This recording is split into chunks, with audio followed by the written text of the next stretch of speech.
Hello everyone, welcome back to IDB Institute of Finance and Accounts.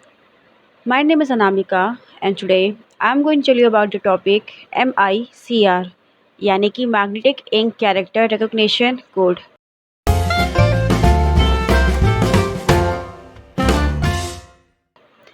ये क्या होता है वो हम समझते हैं. MICR is a technology used to verify the legitimacy or originality of paper documents, especially checks. Mainly ये क्या चीज़ को वेरीफाई करता है, आपके पेपर डॉक्यूमेंट्स को, कि आपका वो ओरिजिनल है कि नहीं है. मेनली चेक्स को. Special ink which is sensitive to magnetic fields is used in the printing of certain characters on the original documents. Special ink use की जाती है इसको रेक्टिफाई करने के लिए, है ना. It is used in the printing of certain characters इसमें प्रिंट होते हैं जो हमें वेरीफाई करता है ताकि ये हमारा पेपर ओरिजिनल है कि नहीं है. MICR कोड, या जिसे कि magnetic ink character recognition code भी कहा जाता है, वो एक 9 डिजिट कोड होता है. ये कैसा कोड होता है? सिर्फ 9 डिजिट का कोड होता है जिसकी मदद करता है एक पर्टिकुलर बैंक ब्रांच को पहचानने में, जो कि एक हिस्सा भी होता है इलेक्ट्रॉनिक क्लियरिंग सिस्टम का. ये आपका जो बैंक ब्रांच होता है उसको पहचानने में मदद करता है. ये मेनली 9 डिजिट का कोड होता है और आपका पर्टिकुलर बैंक ब्रांच को पहचानने में हेल्प करता है. जो भी कोड इसमें लिखा होता है उससे पता चलता है कि ये कहाँ का है ना. यह कोड आपको चेक में आसानी से दिख जाएगा, जैसे कि बैंक के द्वारा जारी किया गया होता है, और साथ में इसे अक्सर प्रिंट भी किया गया होता है पासबुक में, जिसे एक अकाउंट होल्डर को इश्यू किया गया होता है. मेनली आपको बहुत इजी वे में आपको बैंक का जो चेक होता है, जो चेक आपको प्राप्त होता है, उसमें ये मेंशन होता है. ये कोड आप वहाँ पे मेंशन आपको दिखेगा और इसके साथ प्रिंट किया गया है तो पासबुक में जैसे एक अकाउंट होल्डर को इशू किया गया होता है. चेक के नीचे में magnetic ink bar code printed होता है. चेक का जो नीचे वाला हिस्सा होता है वहाँ पे magnetic ink bar code print किया जाता है. इन्हीं बार कोड्स को MICR कोड कहा जाता है. इसी को MICR कोड हम कहते हैं. चेक के नीचे वाले हिस्से में आप देखेंगे 9 डिजिट का कोड वहाँ पे मेंशन रहेगा, उसी को हम MICR कोड कहते हैं. वो मेनली इसीलिए प्रिंट किया जाता है ताकि आपका जो बैंक ब्रांच है वो पता लगाया जा सके कि कहाँ का है. ठीक है. इन्हें मुख्य रूप से एक सिक्योरिटी बार कोड की तरह आपके ट्रांजैक्शन को प्रोटेक्ट करने के लिए इस्तेमाल किया जाता है. मेनली सिक्योरिटी बार कोड भी होता है, मतलब आपका सिक्योर रहेगा. जो भी वो कोड वहाँ पे रहता है उससे आपका चेक सिक्योर रहता है. जो भी आप मे भी आपको पैसे ट्रांसफ़र जो भी आप करते हो तो वो कहीं ना कहीं सेफ़ रहेंगे, है ना. तो वो जो MICR कोड होता है वो एज अ सेफ्टीनेस के तौर पे भी मेंशन रहता है. इसके अलावा MICR code online money transfers का भी एक मुख्य हिस्सा है, क्योंकि सभी बैंक ब्रांच को एक यूनिक MICR कोड दिया जाता है और ये RBI की मदद करता है बैंक ब्रांच को पहचानने के लिए, जिससे क्लियरिंग प्रोसेस में तेज़ी आती है. मेनली ये आपका जो प्रोसेस होता है ट्रांजैक्शन का वो क्लियर वे में हो, इसलिए ये कोड मेंशन होता है. ये अब ऑनलाइन वे में भी एक हिस्सा बन चुका है और मेनली ये इसलिए हेल्पफुल रहता है ताकि आपका जो भी कोड है वो आपका सिक्योर वे में रहे, आपका जो ट्रांजैक्शन हो रहा है वो आपका सिक्योर वे में रहे. इसीलिए MICR कोड आपका मेंशन रहता है. ये आप यहाँ पे इस फ़ोटो में चेक देख सकते हैं. ये जो आप 9 डिजिट कोड देख रहे हैं 1 2 3 4 5 6 7 8 9 है ना, ये तो यहाँ पे कुछ भी मेंशन है, बट आपको जो रियल चेक कोड रहता है उसमें इस तरीके से कोड मेंशन रहता है. ये मेनली 9 डिजिट का रहता है. ठीक है. आप अपना चेकबुक निकाल के देख सकते हैं। ये आपका इस तरीके से नीचे का जो हिस्सा दिया रहता है इसी को हम MICR कोड कहते हैं। इस कोड में क्या होता है? MICR कोड में मुख्य रूप से 9 डिजिट होते हैं। अब जो भी 9 डिजिट होते हैं वो किस रूप में होते हैं उसे समझने के लिए हम पढ़ते हैं। पहले की 3 डिजिट कोड यानी कि 1 से 3 तक शहर का नाम बताते हैं। 9 डिजिट में जो पहले के 3 कोड होते हैं वो हमारे शहर का नाम बताते हैं। आपके इलाके के पिन कोड के पहले 3 डिजिट के नाम समान ही 3 डिजिट के समान ही होते हैं। उदाहरण के लिए न्यू दिल्ली की पिन कोड की पहली 3 डिजिट है 110, इसलिए यहाँ स्थित सभी बैंक ब्रांचेस की MICR कोड में 110 से शुरू होता है। तो जो पहले का 3 डिजिट कोड है वो आपका शहर का नाम बताता है, ठीक है। फिर चौथे से 4 से लेकर 6 डिजिट तक, है ना। पहले का 3 आपका शहर का नाम बताएगा, फिर चौथे से 6 यानी कि ये 3 डिजिट आपका बैंक के विषय के बारे में जानकारी देता है। सभी बैंक को एक 3 डिजिट कोड दिया जाता है जो कि MICR कोड में 4 से 6 डिजिट होते हैं। उदाहरण के लिए SBI की कोड है 002। SBI का कोड आपका क्या है? 002 है। इसलिए SBI बैंक के सभी ब्रांचेस के 4 से 6 डिजिट होंगे 002, चाहे वो भारत के किसी भी लोकेशन पर स्थित हो। यानी कि समझ लीजिए जो 4 से 6 डिजिट, जो 3 ये डिजिट होते हैं वो आपके बैंक के बारे में जानकारी देते हैं। ये आपका जो बैंक ब्रांच होता है उसके बारे में, जैसे SBI का बैंक ब्रांच का कोड है आपका 002, तो ये बैंक ब्रांच आपका जो है पूरे हर जगह जहाँ भी लोकेटेड है यही आपका कोड रहेगा। उसी तरीके से यूनियन बैंक का अपना एक कोड होता होगा, है ना। बाकी PNB जितने भी आपके बैंक होते हैं, हर एक बैंक के अपने अपने कोड रहते हैं। तो पहला 3 आपका शहर का नाम बताएगा, चौथा से 6ठा डिजिट आपका क्या बताएगा? बैंक ब्रांच कोड बताएगा। फिर आखिरी के 3 डिजिट कोड यानी कि 7वें से 9वें नंबर पे जो डिजिट कोड होता है वो आपका क्या बताता है, ये समझते हैं। ये सीरियल वाइज होते हैं, मतलब कि अगर दिल्ली में SBI का एक ब्रांच है तब उसका ब्रांच कोड होगा 001, अगर 2 तब 001, 002। आप यदि चाहे तब किसी भी बैंक के किसी भी ब्रांचेस की MICR कोड RBI के ऑफिशियल वेबसाइट में देख सकते हैं, यानी कि आपका ये सीरियल वाइज में होता है, ठीक है।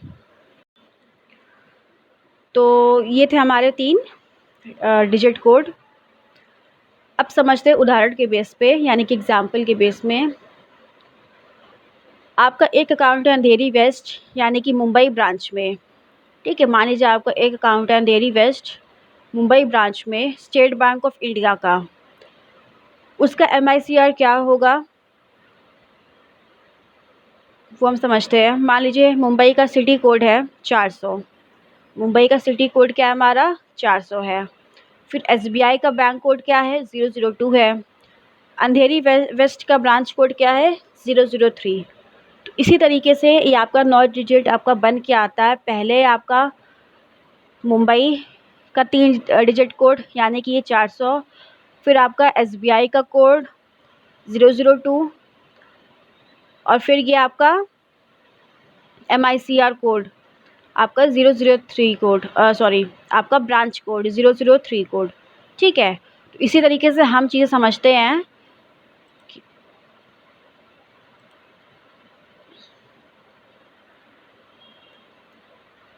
जैसे कि हमने क्या समझा था, पहले आपके 3 डिजिट कोड आपके क्या होते हैं? शहर के नाम बताते हैं, फिर आपको बैंक की जानकारी देते हैं, फिर वो ब्रांच कोड के विषय के बारे में बताते हैं, है ना। तो यहाँ पे मुंबई का सिटी कोड क्या है हमारा? 400 है। मुंबई का सिटी कोड क्या है हमारा? 400 है, ठीक है। फिर उसके बाद SBI का बैंक कोड कितना है? 002 है, ठीक है। ये 3 हो गए हमारे चौथे से छठे नंबर पे। तो इसके बाद अंधेरी वेस्ट का ब्रांच कोड क्या है? 003 है। ठीक है, तो यही हमारा क्या है, MICR कोड बन के आता है। यही हमारा चेकबुक में हमेशा नीचे प्रिंट रहता है। क्लियर? तो हमने MICR कोड क्या होता है वो हमने समझा। फिर उसके बाद समझा कि जो 9 डिजिट कोड होते हैं वो कौन कौन से होते हैं। अब क्या है वो हम समझते हैं।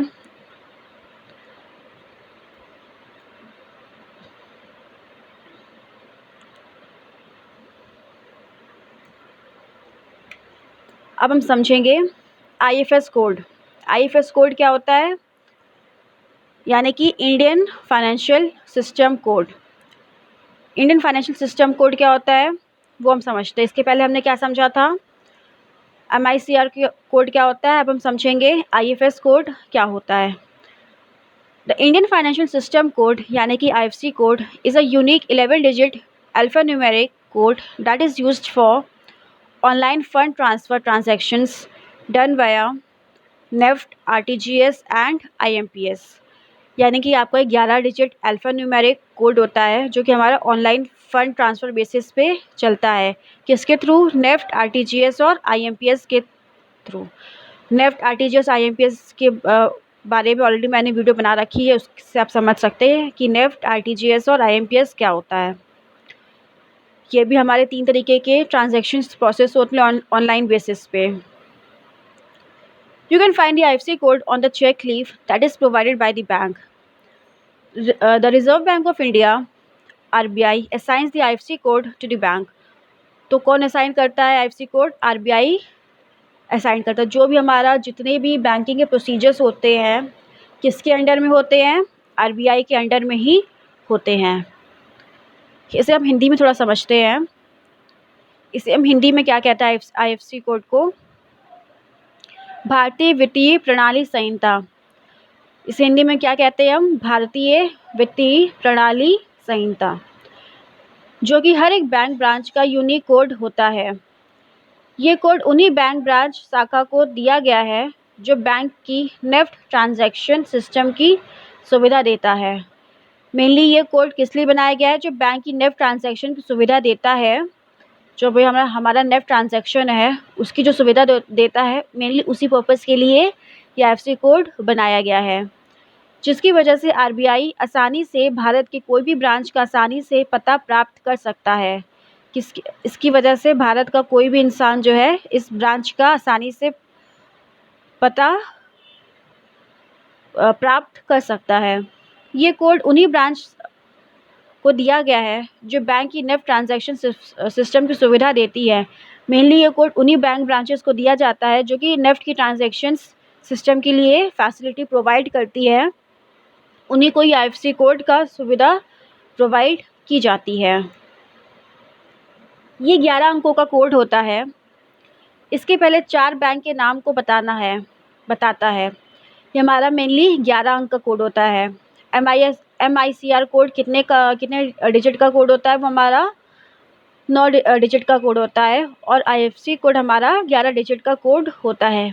जैसे कि आप ये चेकबुक देख सकते हैं, ये आपका स्टेट बैंक ऑफ इंडिया का चेकबुक है।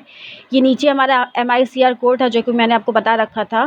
ठीक है, और यहाँ पे आप ये देख सकते हैं, यहाँ पे IFC कोड है ना। ये जो ऊपर में दिया रहता है यही हमारा IFC कोड रहता है। ये कितने अंकों का रहता है?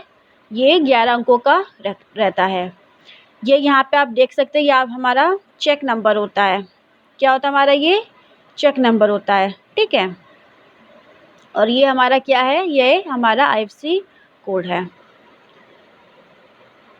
तो पहले 4 डिजिट हमारे नाम बताता है, बैंक का नाम बताता है। पहले 4 डिजिट जो हमारे होते हैं बैंक का नाम बताता है।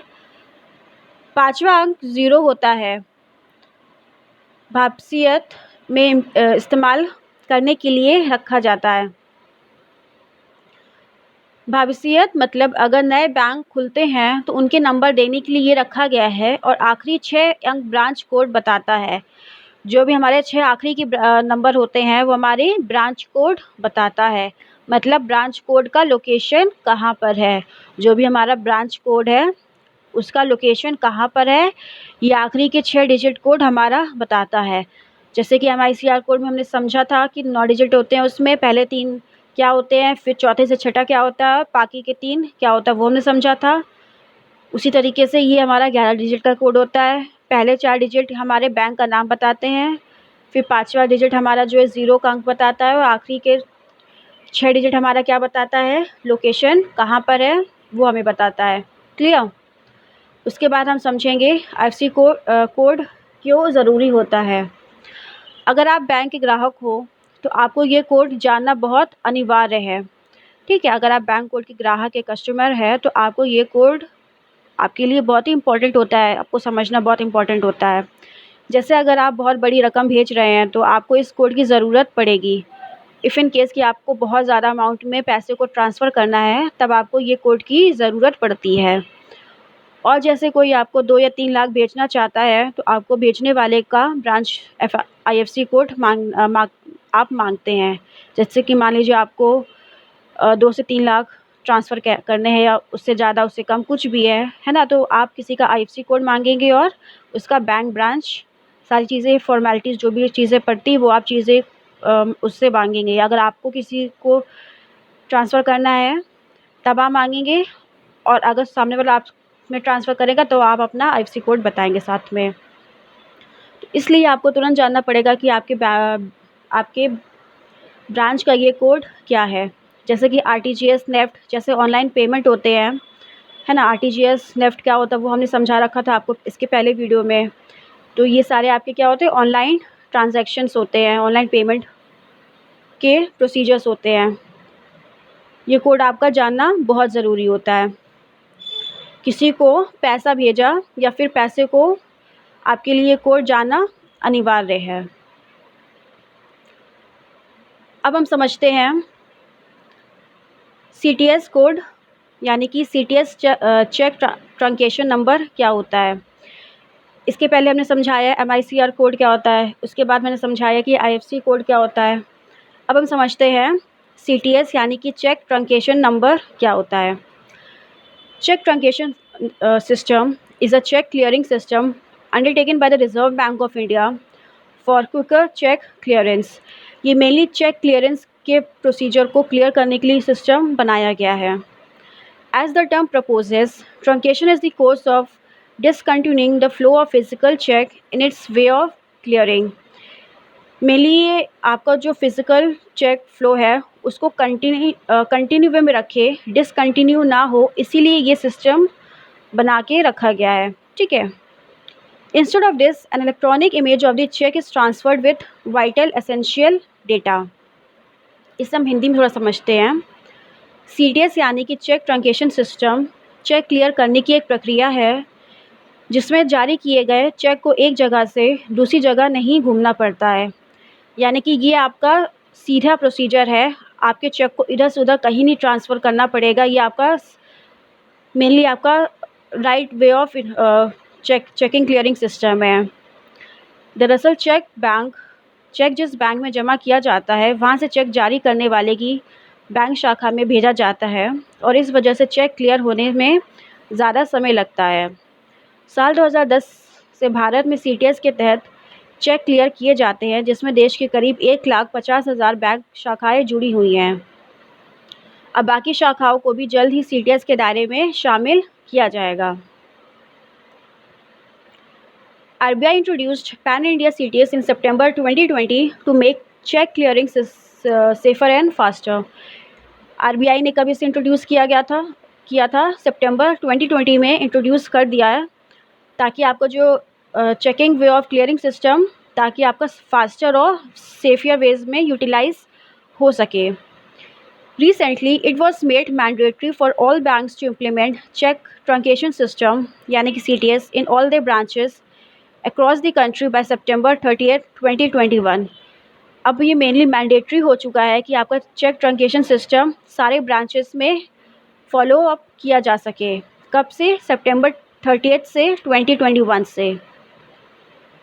चेक ट्रंकेशन सिस्टम के फ़ायदे यानी कि क्या इसके फ़ायदे हैं वो हम समझते हैं।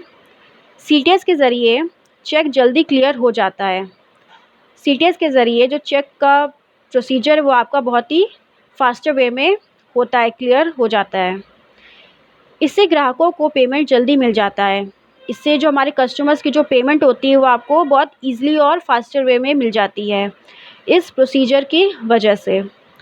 इसके अलावा सीटीएस लागत को भी घटाता है। सीटीएस जो हमारे लागत को भी मतलब घटाता है।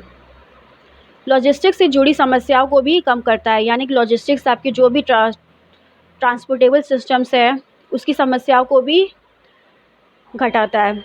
इससे पूरी बैंकिंग सिस्टम को भी फ़ायदा होता है। जो भी बैंकिंग सिस्टम्स है इसको भी कहीं ना कहीं सारे फ़ायदे हो रहे होते हैं। चेक के एक स्थान से दूसरे स्थान जाने में लगने वाली लागत को भी ख़त्म हो जाती है, यानी कि जो आपकी ट्रांसपोर्टेबल चार्जेस है वो भी हमारे इस वजह से ख़त्म हो रहे हैं। जितने भी ट्रांसपोर्टेबल चार्जेस होते हैं, है ना, तो वो भी इस सीटीएस की वजह से कहीं ना कहीं ख़त्म होते चले जा रहे हैं। लिहाजा चेक की प्रोसेसिंग तेज़ी से होती है। जो चेक प्रोसीजर की प्रोसेसिंग है वो भी कहीं ना कहीं आपकी बहुत ईजी और फास्टर वे में बढ़ती जा रही है। How does CTS work? CTS work कैसे करता है वो हम थोड़ा समझ लेते हैं। Check truncation system is an arrangement which facilitates the electronic processing of a check with the use of magnetic ink character reader (MICR) data and the scanned image of the instrument without involving any physical exchange or movement of the financial instrument. Mainly cheque truncation system arrangement इसलिए facilitate किया गया है ताकि आपका check का procedure आपका easiest और fastest way में वर्कआउट करे। किसके through? Magnetic ink character reader के थ्रू, MICR कोड के थ्रू। चेक ट्रंकेशन सिस्टम एक ऐसी व्यवस्था है जो किसी भी भौतिक विनिमय या वित्तीय साधन के संचालन को शामिल किए बिना चुंबकीय इंक कैरेक्टर रीडर डेटा और उपकरण की स्कैन की गई छवि के उपयोग के साथ चेक के इलेक्ट्रॉनिक प्रसंस्करण की सुविधा प्रदान करती है। तो ये था हमारा सीटीएस कैसे वर्क करता है, सीटीएस होता क्या है ना।